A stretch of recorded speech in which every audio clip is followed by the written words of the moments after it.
दोस्तों, आज के दौर में हम लोग जब कभी भी यहूदी लोगों के बारे में बात करते हैं तो हमारे दिमाग में सबसे पहले इजराइल का नाम आता है, क्योंकि ये इजराइल न सिर्फ खुद यहूदियों के मुताबिक पूरी दुनिया में उनका इकलौता देश है, बल्कि उनकी प्रॉमिस लैंड भी है। मतलब एक ऐसी ज़मीन कि जिसका खुदा ने उनसे खुद वादा किया था। इजराइल नाम की ये स्टेट सेकेंड वर्ल्ड वॉर ख़त्म हो जाने के बाद सन 1948 में वजूद में आई थी। मगर दोस्तों, क्या आप लोगों ने कभी सोचा कि जब इजराइल ही 1948 में वजूद में आया था तो इस पूरे इलाके में जो यहूदी रहते हैं वो आखिर 1948 से पहले कहाँ हुआ करते थे? जहाँ भी हुआ करते थे वहाँ किस हाल में हुआ करते थे और किस तरह से जिंदगी गुजारा करते थे? तो दोस्तों, जब कभी भी हम लोग यहूदियों के इतिहास में 1948 से पीछे जाते हैं तो जिस इंसान का नाम हम लोगों को सबसे पहले नजर आता है वो कोई और नहीं बल्कि सिर्फ और सिर्फ एडोल्फ हिटलर है। वही एडोल्फ हिटलर कि जिसने न सिर्फ जर्मनी पर राज किया था बल्कि सेकेंड वर्ल्ड वॉर की वजह भी बना था। एडोल्फ हिटलर ने सिर्फ और सिर्फ 4-5 साल के अंदर ही लगभग 50 से 60 लाख के करीब यहूदियों को बड़ी ही बेदर्दी के साथ कत्ल कर दिया था। हिटलर यहूदियों से कितनी ज्यादा नफरत किया करता था, इस चीज का अंदाजा सिर्फ और सिर्फ इसी बात से लगाया जा सकता है कि उसने तो अपनी जिंदगी का सबसे बड़ा मकसद ही यही बना लिया था कि चाहे कुछ भी हो जाए वो पूरी दुनिया से यहूदी कौम को ही खत्म करके दम लेगा। और अपने पागलपन से भरे इस मिशन को कंप्लीट करने के लिए हिटलर ने वक्त वक्त पर यहूदियों के खिलाफ ऐसे ऐसे कदम उठाए थे कि जिससे उस दौर में पूरी ही दुनिया हिलकर रह गई थी। मगर दोस्तों, अब सवाल यही है कि आखिर हिटलर यहूदियों से इतनी ज्यादा नफरत किया ही क्यों करता था? वो भी इतनी ज्यादा कि वो पूरी दुनिया से ही इन लोगों का नामो निशान मिटा देना चाहता था। तो दोस्तों, इसका सीधा सा जवाब है हिटलर की आइडियोलॉजी, मतलब कि हिटलर की मानसिकता। हिटलर की मानसिकता ये थी कि ये जो यहूदी कौम है ये दरअसल एक गद्दार कौम है। वो हमेशा ये माना करता था कि फर्स्ट वर्ल्ड वॉर में जो जर्मन लोगों की हार हुई थी वो हार बिल्कुल भी नहीं होती अगर यहूदी कौम जर्मन में मौजूद न होती, क्योंकि यहूदी लोगों ने अपने ही वतन के साथ गद्दारी की और अपने ही दुश्मनों का साथ दिया था, जिसकी वजह से फर्स्ट वर्ल्ड वॉर में जर्मनी को बड़ी हार का सामना करना पड़ा था। हिटलर की यहूदियों से नफरत की एक और वजह यह भी थी क्योंकि हिटलर बराबरी के कॉन्सेप्ट पर बिल्कुल भी यकीन नहीं रखा करता था। मतलब उसके मुताबिक दुनिया के जो सारे लोग हैं, जो सारी नस्लें हैं, वो बराबर नहीं हैं, बल्कि उसके मुताबिक तो जो जर्मन आर्यन कौम थी, मतलब कि उसकी खुद की कौम, वो दुनिया में सबसे आला है और वही पूरी दुनिया पर राज करने की असली हकदार है। अब जाहिर है अपने इस कानून के हिसाब से हिटलर अपनी खुद की कौम के अलावा बाकी सारी कौमों को गुलाम और कमतर ही समझा करता था। मगर अब क्योंकि यहूदियों से नफरत करने की और भी उसके पास वजह थी तो इसलिए यहूदियों को ज्यादा टारगेट पर लिया। दोस्तों, अगर आप लोग हिटलर की मशहूर किताब माइन कैम्फ पढ़ोगे तो आपको पता चलेगा कि उसने अपनी किताब में बड़े ही लंबे लंबे पैराग्राफ में ये समझाने की लोगों को कोशिश की है कि मैंने अपनी जांच पड़ताल में ये पाया है कि दरअसल यहूदी एक सीक्रेट मिशन पर हैं और वो सीक्रेट मिशन है पूरी दुनिया पर राज करना।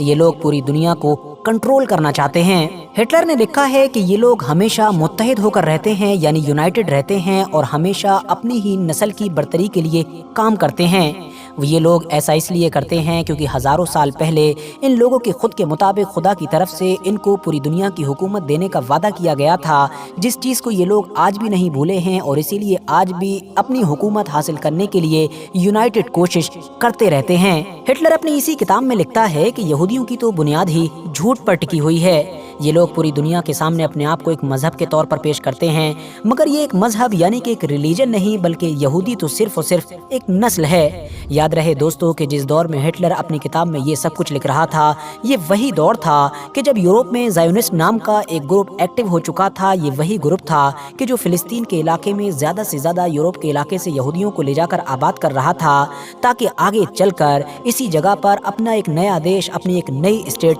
बनाई जा सके। जाहिर है हिटलर भी इन सब चीज़ों के बारे में सुबह शाम पढ़ रहा था, इसीलिए उसने अपनी इस किताब में इस स्टेट के बारे में भी लिखा है। उसने लिखा था कि फिलिस्तीन के इलाके में यहूदी लोग इजराइल नाम का ये देश इसलिए नहीं बना रहे हैं ताकि वहाँ पर जाकर रह सकें, बल्कि ये तो सिर्फ और सिर्फ इसलिए बना रहे हैं ताकि आलमी तौर पर, मतलब इंटरनेशनल लेवल पर ये जितनी भी लूटपाट करें या जो भी गलत काम करें उसके बदले में इनको महफूज जगह मिल सके। मतलब वहाँ पर ये सिर्फ अपना एक हेडक्वार्टर बनाएंगे और जितने भी लोग किसी भी तरह से गलत चीज़ों में पकड़े जा चुके होंगे और जिनकी कहीं पर नहीं चल रही होगी वो यहाँ पर आकर महफूज रह सकेंगे। दोस्तों, ये तो यहूदियों के बारे में हिटलर के चंद विचार ही थे जिनको हमने बहुत शॉर्ट में ही आपके सामने पेश कर दिया है। ورنہ उसने अपनी किताबों में ऐसी ऐसी लंबी चीज़ें लिखी हैं कि जिसको एक वीडियो में मेंशन करना मुमकिन ही नहीं है। फिलहाल दोस्तों, आप ये समझिए कि हिटलर की इस खतरनाक नफरत का ही नतीजा था कि हिटलर ने जैसे ही जर्मनी की हुकूमत संभाली थी, वैसे ही जर्मनी के पूरे इलाके में यहूदियों के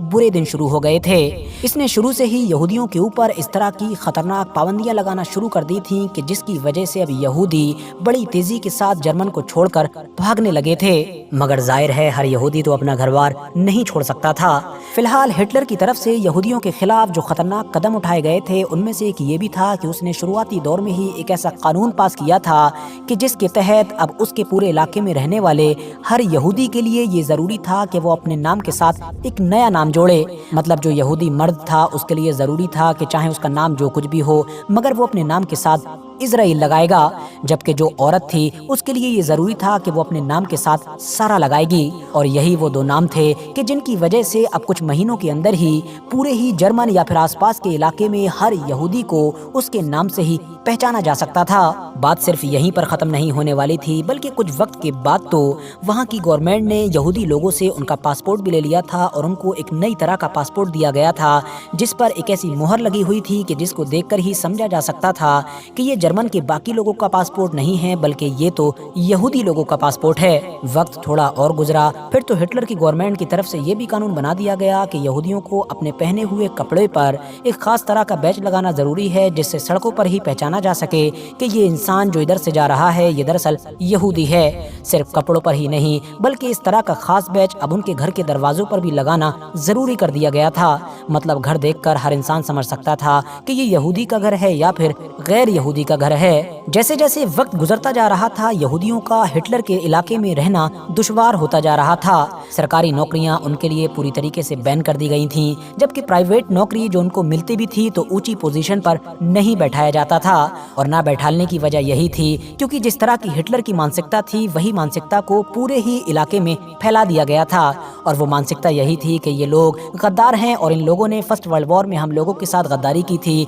और ये लोग हम लोगों का साथ कभी नहीं देते हैं, बल्कि अपने ही देश का बुरा चाहते हैं। वक्त के साथ अब हिटलर के पूरे इलाके में यहूदियों के खिलाफ इतनी खतरनाक नफरत फैल चुकी थी कि आए दिन कभी उनकी दुकानों को जला दिया जाता था तो कभी घरों को जला दिया जाता था। हजारों सैकड़ों की तादाद में न सिर्फ यहूदी लोग अपना घर बार खो देते थे, बल्कि वक्त वक्त पर उनकी जानें भी चली जाती थीं। मगर हैरानी की बात तो ये है कि ये सिर्फ और सिर्फ शुरुआत थी, बल्कि डर और खौफ का जो असली खेल है वो तो दरअसल साल 1939 मतलब 1939 से शुरू हुआ था, जब हिटलर की फौज ने बड़ी तेजी के साथ यहूदियों को चुन चुन कर ढूंढना शुरू किया और फिर उनको लाकर अपने कैंप्स में भरना शुरू कर दिया। हिटलर की फौजें कैंप्स के अंदर न सिर्फ यहूदियों को बुरी तरह से सताया करती थीं, बल्कि उनसे खूब काम भी लिया करती थीं। वैसे तो उस दौर में यूरोप के एक बड़े इलाके में हिटलर की तरफ से यहूदियों के लिए बेशुमार कैंप्स तैयार करवाए गए थे, मगर इन सारे कैंप्स में भी जो कैंप सबसे ज्यादा बड़ा और खतरनाक था वो दरअसल पोलैंड का वही कैंप था कि जिसको आज के दौर में ऑशविट्ज के नाम से